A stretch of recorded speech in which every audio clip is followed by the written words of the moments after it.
Լսի սիրելի եկեղեցիներ, հայտնության գիրք, երկրորդ գլուխ, երրորդ խոսքից, Տիրոջ խոսքն է, որը վերաբերվում է եկեղեցուն, Եփեսոսի եկեղեցի է գրված, բայց դա վերաբերվում է այսօր ամեն մի եկեղեցու։ Ասում է եւ նեղություններ կրեցիր եւ համբերություն ունիս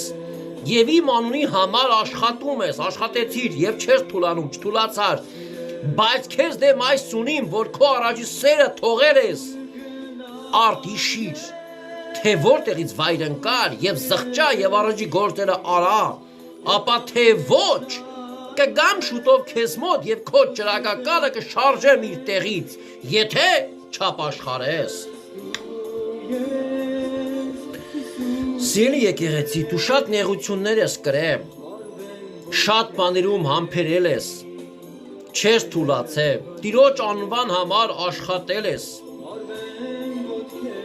անցել ես ամեն նեղություններ, ամփերելով, աղոթելով, աղաղակելով Տիրոջը, չթուլանալով, աշխատել ես Տիրոջ փառքի համար, բայց քեզ դեմ այս ունի Տերը, որ քո առաջի սերը թողել ես։ Այսինքն այդ բոլոր ճանապարհները անցնելով, սերը կորցրել ես Տիրոջ հանդեպ, սերը թողել ես։ Ինչ օգուտ այն նեղություն կրելուց, համբերությունից ու թուլանալուց ու աշխատելուց Տիրոջ անունի համար, եթե առանց Տիրոջը, եթե սերը թողած է, եթե սերը կորցրած, առանց սիրո է այդ բոլորը արվում, առանց Քրիստոսի է, եւ այսօր Տերն ասում է, հիշիր, թե որտեղից ես վայր ընկես, զղջա եւ առաջի գործերը արա, սերը ունեցիր, սիրով լցվիր եւ սիրո փառքի համար ծառայա, թե չէ, եթե ոչ, ես կգամ շուտով քեզ մոտ եւ քո ճրագակալը կշարժեմ իր տեղից, եթե չապաշխարես։ Այսօր Տերը գալիս է, իր խոսքով, իր հոգով գալիս է, եթե դու չես ապաշխարում, քո ճրագակալը տեղից կշարժա Տերը, զգուշացնում եմ քեզ, Տիրոջ անունով,